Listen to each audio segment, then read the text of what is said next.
ఏంటి ఇందాక కారులో ఉంది, ఇప్పుడు ఇంట్లోకి వచ్చి పనులు చేసుకుంటుంది అనుకుంటున్నారా? నేను హాస్పిటల్కి వెళ్ళానండి.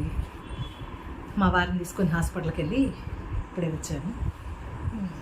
వచ్చాక తప్పదు కదా, కొంచెం హెల్త్ ఇష్యూస్ ఉంది. మా వారికి 2024లో సర్జరీ అయ్యింది. ఇప్పటి నుంచి మైనర్ ఇష్యూస్ వస్తూనే ఉన్నాయి. ఓకే, అలా అలా అలా హాస్పిటల్కి ఇంటికి తిరుగుతూ ఉన్నాను.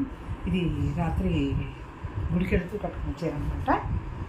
ఇది కూడా మతలేదు, పని అమ్మాయి లేదు, వారం నుంచి డుమ్మ పని అంతా చేసుకొని హాస్పిటల్కి వెళ్ళేసి వచ్చి ఇప్పుడే రైస్ పెట్టాను. ఇంకా అది తిన్నాక మీతోటి ముచ్చట్లు చెప్తాను అనమాట.